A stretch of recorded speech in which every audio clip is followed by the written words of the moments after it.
মামাম পদ্ম ফুল।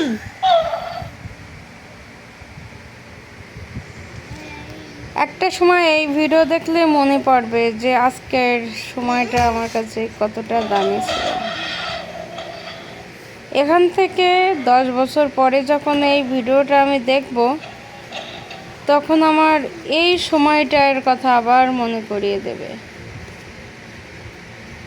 স্মৃতি করে রাখার জন্য ভিডিওটা করছি। না না না না না না না না, কেঁদো না।